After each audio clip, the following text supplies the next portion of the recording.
bisa menangkal itu semua pertama, karena kan naskah yang ada di dalamnya atau bukti yang di dalamnya itu arsipnya otentik, walaupun guru tetap nanti harus memilah gitu yang mana yang sesuai dengan pembelajarannya.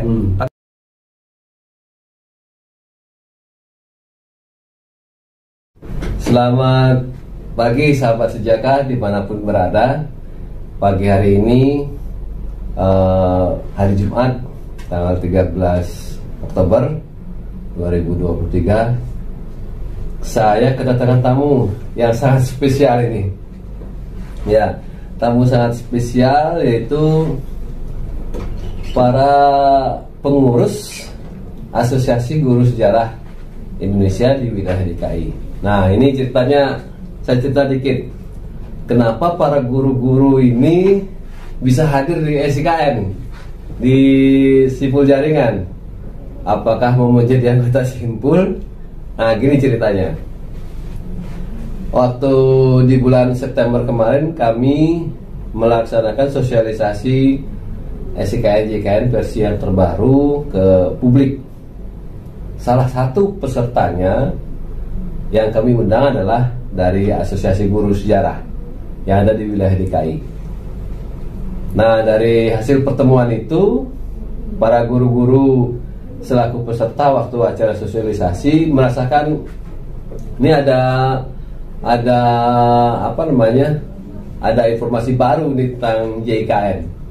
Dan apalagi waktu disosialisasi, walaupun baru sedikit sepintas secara umum kita sampaikan bahwa JKN itu adalah jaringan informasi yang punya pemerintah, di mana konten ataupun materinya salah satunya adalah bersumber dari arsip sejarah. Nah, ini kebetulan di bulan Oktober ini Asosiasi Guru Sejarah yang ada di wilayah DKI melaksanakan namanya kegiatan simposium. Nah, kaitannya dengan itu, beliau ini datang ke kami, ke SIKN-JKN. Sahabat Sejaka, kita tanya. Ya, Mas Zia. Ya. Selamat pagi. Dengan Mas Rizky. Mas Rizky, Mas Zia sama Mas Rizky. Silakan perkenalkan dulu, Mas. Silakan, Mas. Ya, saya Zia Ulhaq. Saya guru sejarah dari SMA 42 Jakarta. Kebetulan kami adalah pengurus dari Asosiasi Guru Sejarah Indonesia wilayah Jakarta, dan kami kebetulan tahun ini menjadi tuan rumah bagi simposium guru sejarah secara nasional. Simposium Nasional Guru Sejarah kelima. Jadi ini sudah kelima nih, Pak. Yang kelima. Setiap tahun, Pak. Wow.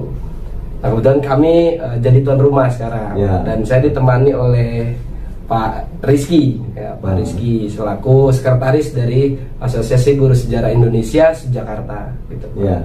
Nah, ini bedanya guru sejarah dengan ilmu sejarah, ya kan? Kalau ilmu sejarah itu kan zaman dulu pasti udah tua. Kalau guru sejarah ini muda-muda ini, apalagi Mas Rizky ini. Di mana, Mas, posisinya sekarang? Saya mengajar di SMK 28, Pak. SMK 28 Cilandak. Udah berapa tahun? Saya sudah 4 tahun. 4 tahun? Sebelumnya mengajar di SMK 1 Kota Bekasi dari 2015. Wow. Guru sejarah di SMK. Baru tahu saya kalau di SMK ada pelajaran sejarah ya. Masih ada sejarah.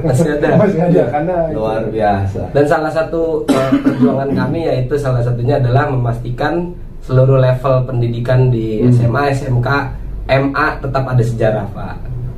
Itu aksi salah satunya dibentuk untuk menjaga itu. Ya, oke, luar biasa. Nah, ini salah satu kegiatannya nanti kan simposium nih. Betul, Pak. Apa tema dan tujuan dari simposium itu, di samping tujuan yang rutin atau dilaksanakan setiap tahunnya, apa sebenarnya, Mas? Yang membedakan simposium kami kali ini yang kelima ya adalah karena ada beberapa fenomena nih, Pak.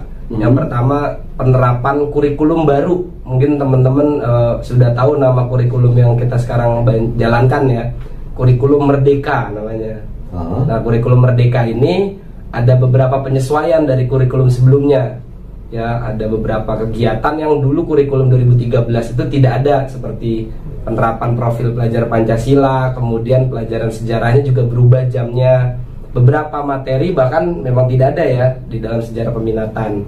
Nah itu yang kita pikir seluruh guru Indonesia harus punya keseragaman gitu ya, atau kesepakatan lah. Kalau keseragaman mungkin susah ya Pak, karena tiap daerah berbeda. Kesepakatan untuk materi mana saja yang mau kita masukkan sesuai menopang profil pelajar Pancasila itu. Sekaligus kita pikir kayaknya jam pelajaran sejarah berkurangnya cukup signifikan nih Pak ya.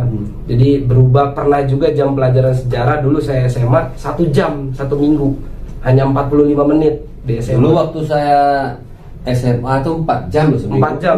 Masih ada PSBB mungkin ya Pak dulu ya. Ya kalau sekarang sudah. Jadi berubahnya jam pelajaran sejarah itu memungkinkan kita tuh para guru sejarah kayaknya harus berpikir nih Pak. Ya, ke arah mana sejarah itu sebenarnya harus bergerak. Maka temanya kita Quo Vadis, pendidikan sejarah. Sekaligus kami mengundang para organisasi-organisasi profesi dari MSI, P3SI, PPSI, Perkumpulan Prodi Sejarah Peradaban Islam untuk sama-sama memperkuat ekosistem kesejarahan di Indonesia. Seperti itu jadinya Pak. Ya, oke. Salah satu ini ya, ada simposium itu ya. Ya. Dan oh iya satu lagi, mengirim tulisan, best practice. Nah, kalau di dalam guru kita biasanya menjadi ciri khasnya adalah kita saling sharing praktik baik gitu Pak. Jadi bagaimana kamu ngajar, apa yang baru yang kami bisa tiru gitu. Jadi seluruh peserta ini kami minta untuk mengirim tulisan terbaiknya, khususnya mengenai praktek mengajar dia di sekolah. Jadi kita bisa mendengarkan, akan simposium gitu ya Pak. Jadi sampai malam tuh biasanya guru sejarah sampai jam 12, jam setengah 1 itu masih saling cerita bagaimana mereka mengajar sejarah di sekolahnya. Ya, itu rencananya kapan tepatnya itu? Terus di mana dilaksanakan simposiumnya? Tanggalnya 19, 20, 21, dan 22 di Padepokan Pencaksilat Taman Mini Indonesia Indah. Dan kesempatan ini saya pikir Pak harus dihadiri juga misalnya sama Andri, karena ekosistem sejarah ketika Andri juga punya program ya SJKN itu tadi, saya pikir menjadi momentum yang tepat untuk bisa sama-sama kita mengetahui, oh iya ada sumber belajar juga yang bisa kita manfaatkan. Ya. Seperti itu. Ya, salah satunya memang dengan adanya sosialisasi JKN kemarin versi yang kedua, ini para guru sejarah nih merasa punya sahabat baru ini ya kan. baru sama sekali, padahal Arsip Nasional itu dari dulu ada loh sini. Ya, inilah jadi tidak ada kata terlambat. Mudah-mudahan apa yang menjadi tujuan kehadiran teman-teman ini, para guru ini dalam rangka untuk kegiatan simposium itu nanti bisa kita kerjasamakan. Siap. Nah, ini yang selanjutnya Mas Rizky nih, apa yang menjadi kenapa sih memilih guru sejarah gitu? Padahal kan identiknya pelajaran sejarah itu kan membuat kita ngantuk, terus bosen gitulah dan sebagainya. Kenapa gitu Mas? Iya, saya waktu SMA dapat guru yang kebetulan saya tuh di mata pelajaran lain agak sulit untuk mencapai kompetensi, tapi di sejarah pun sebenarnya agak sulit buat saya mencapai kompetensi nilai standar gitu. Tapi gurunya ini benar-benar benar-benar merangkul saya, dan saya ternyata saya berpikiran bahwa jangan-jangan saya tanya ibu dulu kuliah di mana, di UNJ. Bagaimana UNJ bisa menghadirkan menciptakan guru seperti itu yang benar-benar mengayomi saya. Terus dari situlah saya kayaknya asik juga nih belajar sejarah di UNJ, karena saya bisa diperlakukan seperti itu walaupun nilai saya waktu itu masih di bawah KKM. Jadi guru tersebut dari karakter dari perilakunya itu menginspirasi saya mau jadi seperti beliau gitu. Seperti itu kalau pengalaman saya. Iya. Kalau itu tadi pelajaran sejarah tuh membosankan, membuat ngantuk tuh gimana Mas Rizky? Mas. Kalau saya selalu menghadirkan pembelajar sejarah, memang materinya banyak gitu ya Pak. Tapi kan kita biasanya mikir ngapain mereka cuma menghafal gitu. Kadang kan yang kita perlukan untuk siswa kita itu adalah bagaimana mereka mengambil nilai-nilainya pasti. Mungkin mereka lupa nih, ada Amir Syarifuddin pernah jadi Perdana Menteri. Memang nggak penting juga kalau misalnya mereka nanti jadi direktur gitu kan. Tapi paling tidak mereka bisa mengambil pelajaran dari bagaimana cara berdiplomasi gitu kan. Seperti yang dulu pernah dilakukan pemimpin Indonesia kepada dunia ketika memperjuangkan kemerdekaan. Jadi lebih kepada soft skill gitu. Kemudian nilai-nilai kepatriotan gitu yang bisa diambil dari para pahlawan. Tidak melulu mengenai fakta dan materi gitu. Jadi kita bisa ambil juga secara games gitu di luar. Jadi stigma tentang pelajaran sejarah yang membosankan itu memang yang menjadi musuh kita di awal gitu, dan harus kita selalu jadikan pelajaran sejarah itu bagaikan oasis. Karena mereka sudah pusing Pak, fisika, kimia, biologi. Kalau sejarah pusing juga, ya kan? Kasihan gitu. Kalau kita datang guru sejarah, mereka seperti terhibur gitu. Wah, Fajia masuk gitu kan. Gitu juga ya Pak Rizky ya pasti. Seperti itu yang kita hadirkan sekarang. Iya. Nah, terus yang selanjutnya seperti apa sih harapan ya, terutama sampai berdua lah ya, bisa mewakili teman-teman yang lain. Nanti hadirnya JIKN ini di tengah-tengah para guru ini, kira-kira manfaat apa kira-kira yang nanti bisa dirasakan, terus kedepannya terus bagaimana gitu Mas? Saya jawab ya Pak Rizky ya. Jadi kemarin dapat materi juga Pak, kebetulan mengenai kan sekarang eranya informasi terlalu banyak gitu. Jadi saking banyak informasi, kita bahkan bukan hanya siswa, kita gurunya juga kesulitan memilah mana naskah yang otentik, mana sumber sejarah yang otentik gitu, mana yang sebenarnya itu tidak asli atau hoax gitu. Dan kadang bahayanya kalau guru sejarah menghadirkan sebuah sumber yang hoax, itu kan dampaknya sangat buruk buat murid-murid gitu ya Pak. Maka saya pikir kehadiran dari program JIKN ini bisa menangkal itu semua. Pertama, karena kan naskah yang ada di dalamnya atau bukti yang di dalamnya itu arsipnya otentik. Walaupun guru tetap nanti harus memilah gitu ya, mana yang sesuai dengan pembelajarannya. Tapi paling tidak sumber yang kita bisa hadirkan di sekolah itu adalah bukan sumber yang main-main gitu.